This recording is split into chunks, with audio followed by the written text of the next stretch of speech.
In 1492, the Islamic emir handed over the keys of his city, the Emirate of Granada, to the kings of Castile and Aragon. It fell after 10 years of struggle. But this struggle was not only against Castile, but above all, against itself. A huge web of conspiracies, palace intrigues, assassinations, and envy led Castile to find the Nasrid kingdom in a crisis never seen before, making its defeat easier. And, interestingly, it was the kidnapping of a defenseless Christian woman that triggered a dynastic crisis which brought down the Emirate of Granada, ending almost 800 years of domination. Mora in the Iberian Peninsula. In today's video, we are going to study the fall of Granada and how conspiracies helped to end the Moorish presence in the Iberian Peninsula forever, as well as to lay the foundations of the Spanish Empire. But before we start the video, if you like the channel and our content, become a member of the channel right now. That way, you'll have access to our group and exclusive content, including live classes. To dive even deeper into the behind the scenes of history, to understand why Granada took so long to fall, we must first understand its origins. In the 13th century, the Moors invaded the Iberian Peninsula in the year 711 and ended up occupying almost the entire territory. But after the Battle of Las Navas de Tolosa, the Islamic power was gradually reduced, especially with the rise of Fernando III, the Holy King, who now concentrated the power of the kingdoms of Leon and Castile under a single crown. Castile and Leon, under the command of Fernando, were expanding toward the southern coast of Iberia, and the complete reconquest of the territory seemed to be just a matter of time.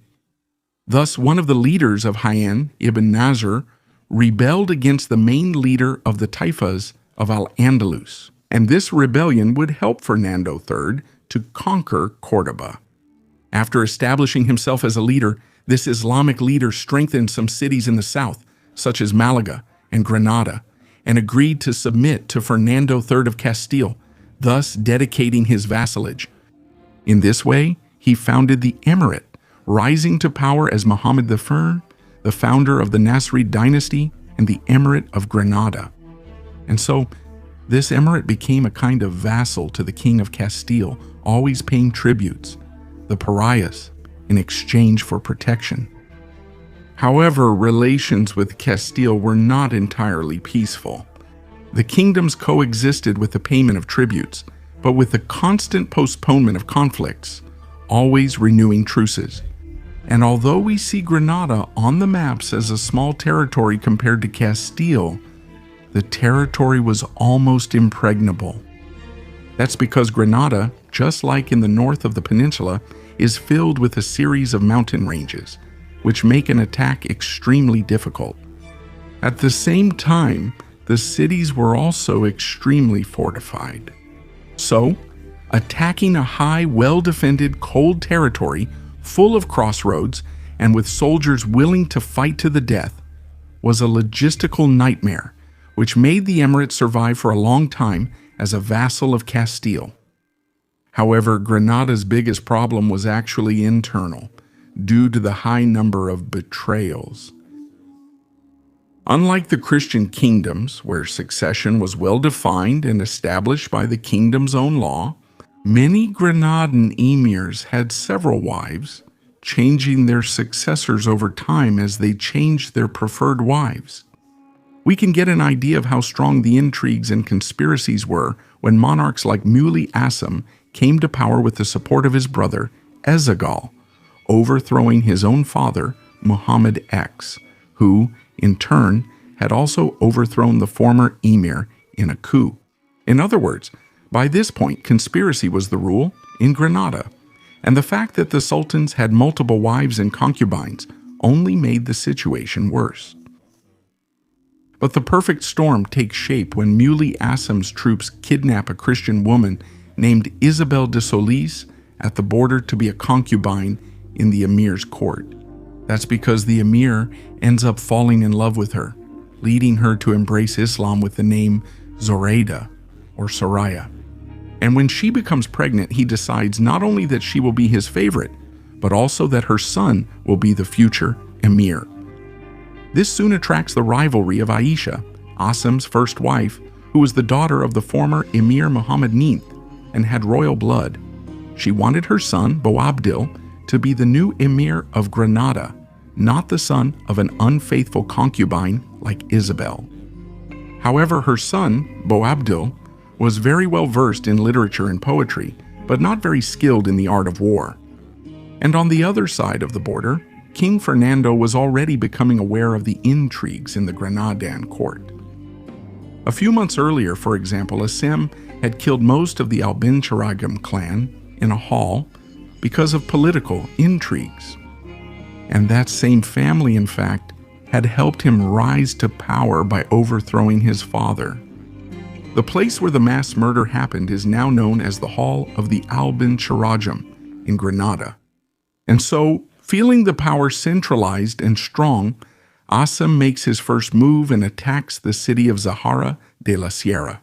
Giving a perfect excuse for Castile and Aragon, led for the first time by two married monarchs, to start a true crusade.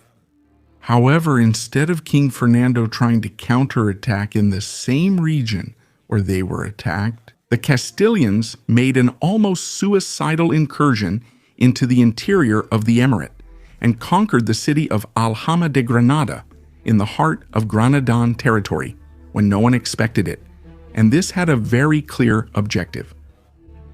Knowing that Asim's power was fragile and full of conspiracies, Fernando of Aragon knew that affecting Granadan morale would make everyone fight for power, because it would show the king's weakness in not being able to defend such an important city, and instead of uniting the kingdom, everyone would fight for power. So, when Asim goes out to defend the city of Loja, his son Boabdil proclaims himself in Alhambra as the new emir of Granada, encouraged by his mother, Aisha. Thus, Granada comes to have two emirs, who were Muley Asim and his son Boabdil. And this was excellent for the Castilian kings. While externally, two kingdoms like Castile and Aragon formed a solid family, joining forces to destroy the enemy, internally in Granada, within the same family, two leaders were divided and declared war against each other. However, the young Boabdil was a terrible military leader. To try to prove himself as strong, he decides to launch an attack on the Castilians, leading to the Battle of Lucena, where he ends up being captured by the Castilian forces. But for Fernando and Isabel, keeping Boabdil imprisoned was harmful, since the ideal was for him to keep conspiring against his father and dividing the kingdom.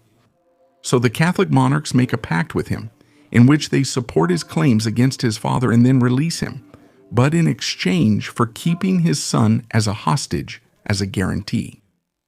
But everything changes years later in 1485 when Muley Asim dies. His brother Elusagal, instead of recognizing Boabdil, decides to inherit the claim to the command of the emirate and starts fighting against his nephew. And so the cities keep falling. Ronda would fall in the same year, and shortly after, Almeria. In 1487, Fernando and Isabel took the city of Malaga, loyal to Usagal, and there, Isabel set up a permanent camp near the city, which motivated the soldiers, who fought even more eagerly to show their service to the queen. And Fernando carried out an intensive bombardment of the city, resulting in its surrender. And then, to punish those who were loyal to Usagal, he enslaved a large part of the city's population. And then, an interesting contrast appears in the Granada campaign throughout the city. When they conquered, Isabel and Fernando freed the guys, the Christians, who had been kidnapped and enslaved by the Moors. But in Malaga, they decided to do the same with the entire city's population, to serve as a warning to other cities that might resist. And on the international stage, everything seemed to be falling apart. For Granada, the Ottomans had tried to invade Otranto, massacring that Italian population for not converting to Islam in 1480, and with that, the Pope began issuing several crusade bulls to facilitate military support for the Castilians and Aragonese. In the effort of the war against Granada, that is, in the Christian world, The War of Granada was becoming more and more a holy war each day. But in Granada, the same was not happening. And this was largely because in the attacked kingdom, there was no consensus about who the true emir was. Sending troops to fight against the Christians also meant sending troops that could, even after an eventual victory, be destroyed in an internal war for power. The Wattasids of Morocco, for example, were supporters of Boabdil and were against Elzaghal, sending troops for an internal fight against other Granadans and an external fight against two powerful Christian kingdoms at the same time would be wasting men for nothing. And, besides that, King Fernando maintained good commercial relations with several Islamic leaders in the Mediterranean, immediately working to ensure the isolation of the Nasrid Emirate through his navy.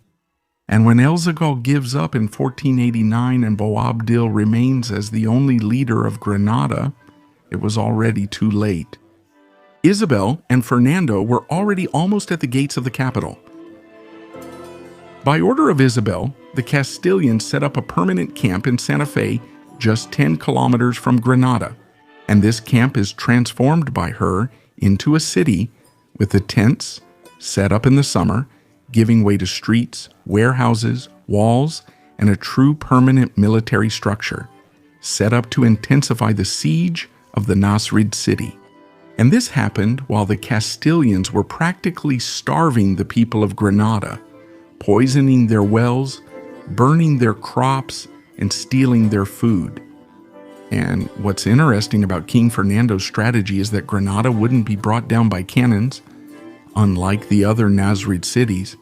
With the people surrendering from hunger, the building, the jewel of Granada, would remain intact.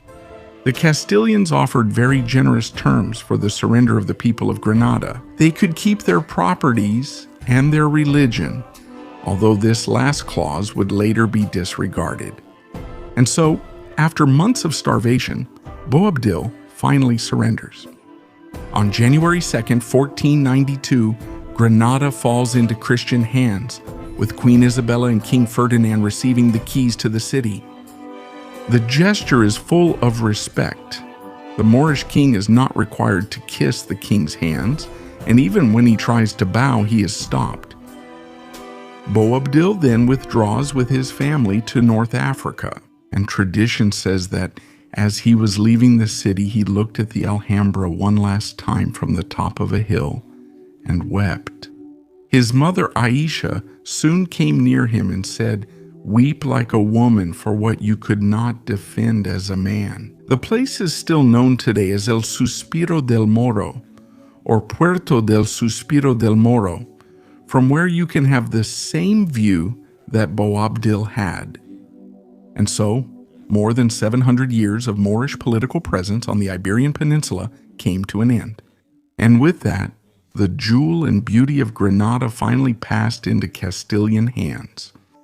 This was the first Christian conquest after the capture of Constantinople and was widely celebrated in all the courts, with the Pope giving Isabel and Fernando and their descendants the title of Catholic monarchs.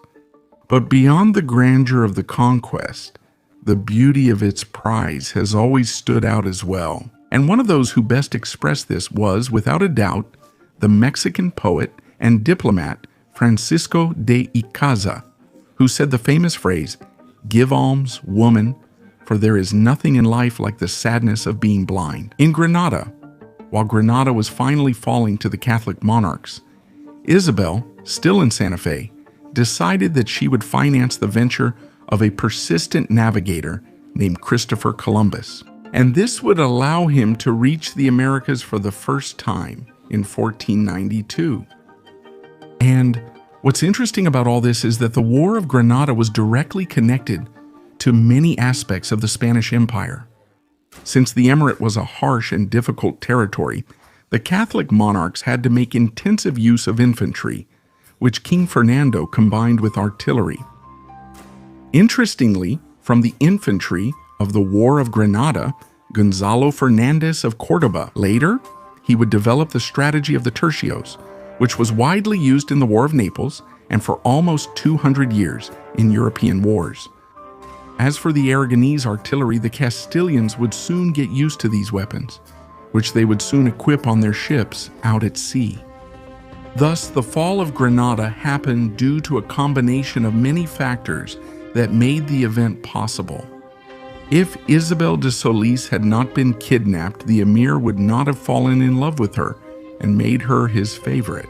And with that, maybe there wouldn't have been a civil war, and without the civil war, maybe Granada would have had more Islamic support. Granada, in this way, fell because of a storm, a struggle of disunity against unity, in a fate that forever changed the history of the Iberian Peninsula and the entire world. And you? Did you know the story of the fall of Granada? What surprised you the most? So, leave your comment right now to support our work and take the opportunity to become a member of the channel right now. That way, you'll have access to exclusive content, so you can not only support our work, but also dive deeper and learn even more about the art and the fascinating Iberian history.